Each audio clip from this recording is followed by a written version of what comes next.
Hopefully I'm in frame. So hey, look, it's a guitar thing.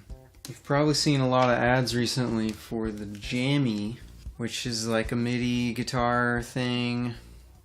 The Jammy is suspiciously similar to a product that came out about 10 years ago called the U-Rock guitar.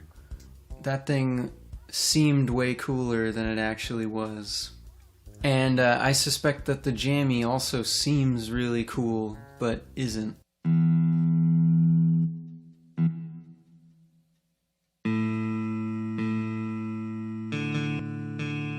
I bought a U-Rock guitar 10 years ago. I don't have it anymore. I wish I still did, because it was pretty cool. It just wasn't cool enough for me at the time, so I got rid of it. And I didn't know enough about music and chords and everything to make good use of it. I didn't know scales, you know, it was totally a waste on me. It was stupid. I shouldn't have bought one. But I did, and it had some issues, but it worked. The Jammy is out now. It has some issues, but it works. So why am I talking about the Jammy? Well, this is not a Jammy. This is a Rock Band 3 Pro controller for the Nintendo Wii. And it's a MIDI controller. I've got it plugged into MIDI right here. That's it. It cost me $30 because no one wants a Rock Band 3 Pro controller for the Nintendo Wii in 2020. It's just not a thing that people want. So I'm sure these won't be around forever, but if you can find one soon, probably cost you about 30 bucks. So it's got 6 strings down here, and you can pluck them.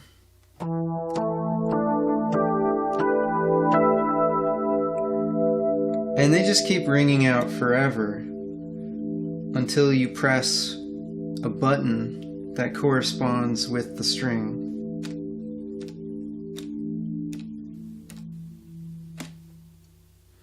Right. Anyway, yeah, you can play this thing.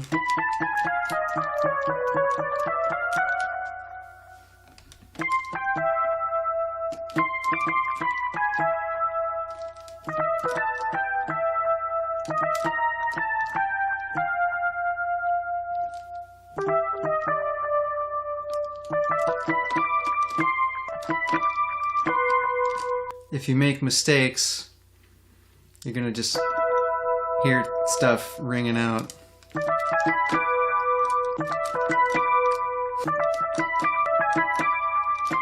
Got it.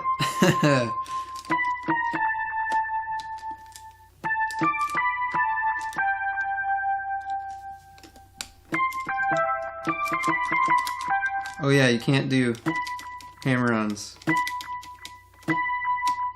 I think. I don't think there's a way.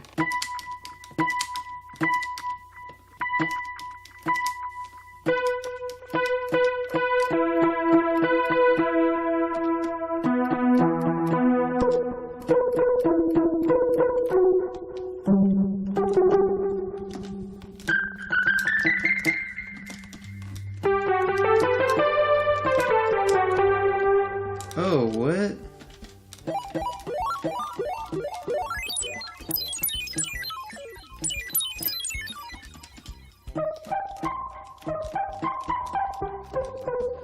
Well, apparently these buttons select patches. I didn't even know that. So this button right here is your octave down. Octave up here.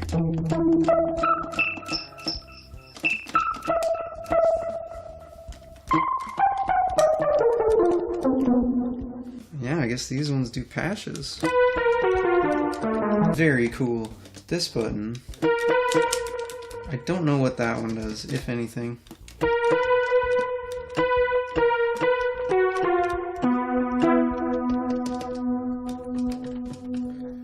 Doesn't seem to do anything.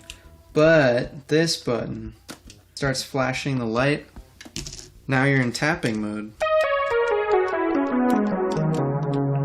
which is great.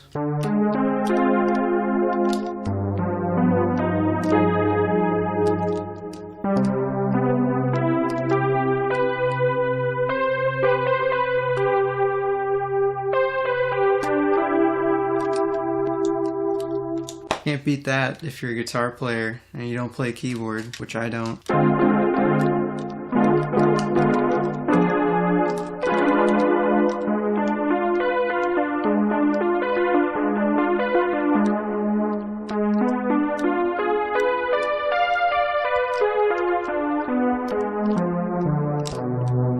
Pretty weird to play this thing because you look down at it and you just have a bunch of gray buttons. You don't have very prominent fret markers. You do have dots on the side, but they're not very helpful because this is like the opposite of what a real guitar looks like.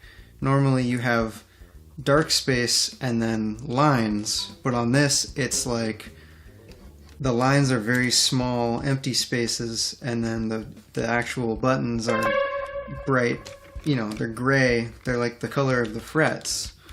So it's very strange to look at this and find your way around, but you know, once you know your shapes, orient yourself, you can make it work.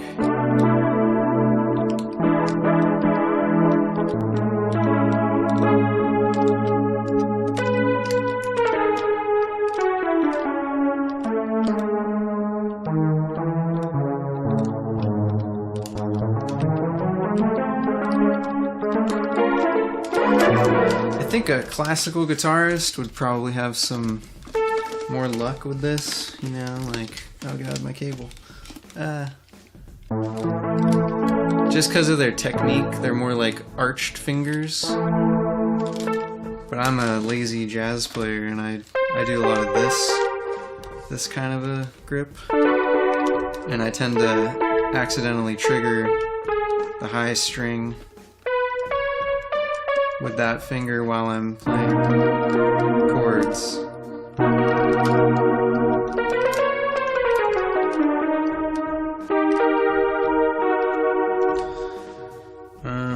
I have not tested this out personally, but I believe that this little tiny jack is for a sustain pedal. I guess there might be a pedal that comes with the Rock Band drums, and maybe you can plug that into here, because I've never seen a sustain pedal with a tiny jack like that before. I'm actually thinking about modding this guitar, give it a real sustain pedal, build in a USB MIDI interface so I don't have to go through my audio interface. I think it could be pretty cool. I'm gonna probably make a video on that in the future.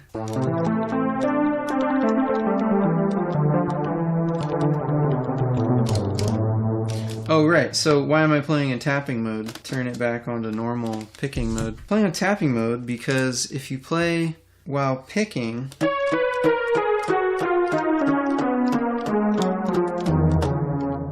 did you hear that low rumble? I just hit the low E one by accident.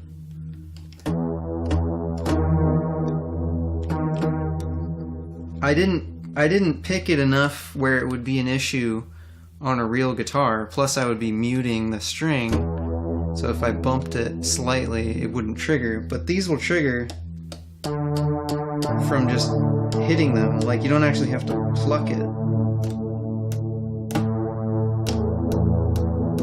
Especially that one's super sensitive. I think there's probably something that could be done with the actual sensors.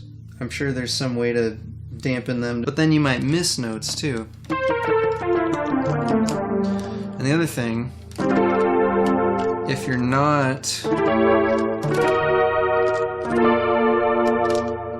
not very precise about your left and right hand synchronization, you're gonna end up missing some notes. If you pick slightly before pressing the note, then when you press the note, the I don't know what to call it, the fret button, the button. When you push the button, it's just gonna mute everything. So if you're going like, but then you go, then you have no note, and that's a bummer.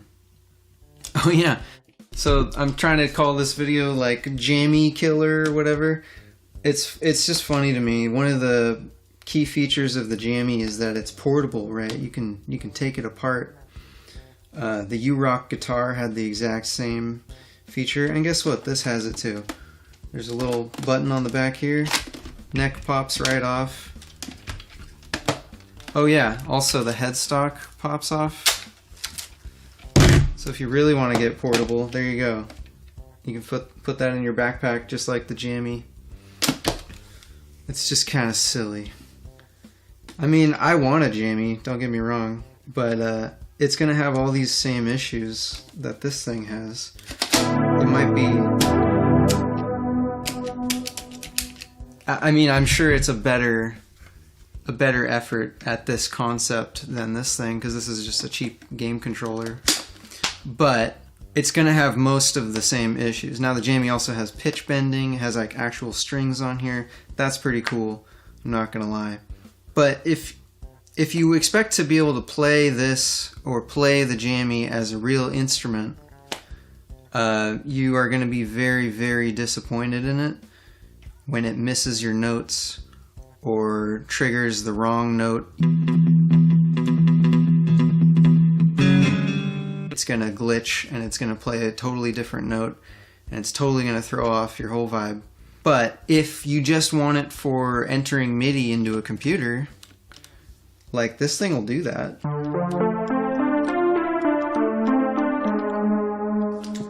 And it only costs you $30. I guess that's the big takeaway I'm trying to say here is act now. For a limited time only, you can buy these for very, very cheap, whereas the Jammy is going to cost you $300, $400, something like that. Also, this has 17 frets, and the Jammy only has 15. Right? I think it does. Maybe I'm wrong. But I'd rather have 17, personally. I'd rather have 24, but nobody's given me 24.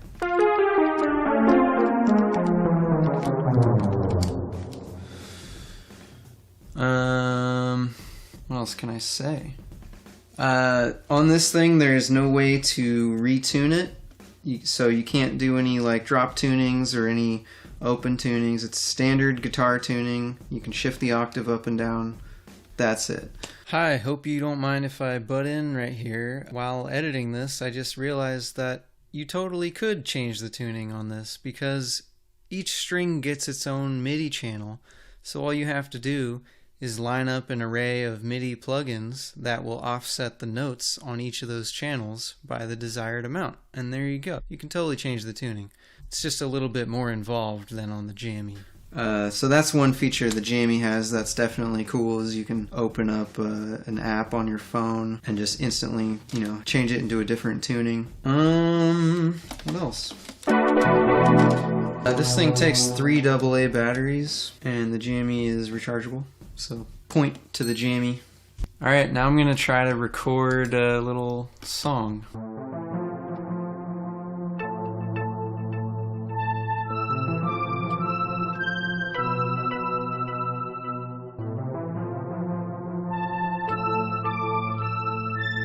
Alright, in conclusion, I think I'm gonna skip the Jammy, wait for something better to come out, and just play around with this. It seems to do the job just fine for basic synth parts, and I really don't see the need for all that fancy stuff. But, having said that, if anyone would like to send me a free Jammy to review in a brutally honest way, I would be stoked to receive it. And I look forward to a private message from you. Thank you. The other thing I want to say about this thing is the buttons can be kind of weird sometimes. Like, they want to tilt really easily. I'll try to do a close-up here. You can see it tilting. But then if you press right in the middle, it feels weird because it kind of rocks back and forth. And it takes twice as much pressure to press it, because when you take this apart and look at it, there's 2 tiny rubber domes under each button. one on each side. So if you press one side, it's only pressing one of the rubber domes down. But if you press right in the middle, now you're pressing both, and it takes twice as much force.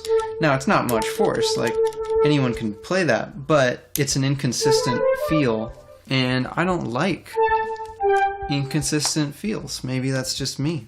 It's probably not, though. I think most people feel that way.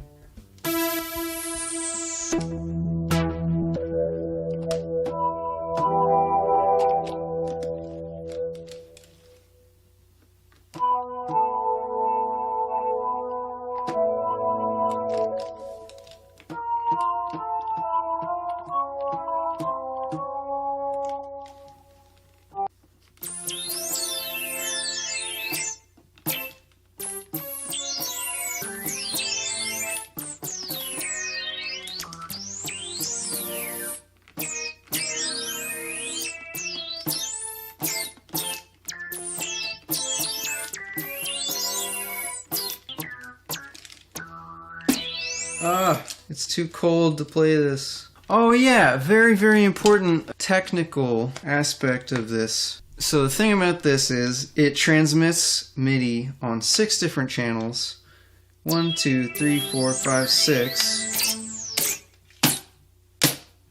And that is fine for most things. And actually you might want that. I don't know.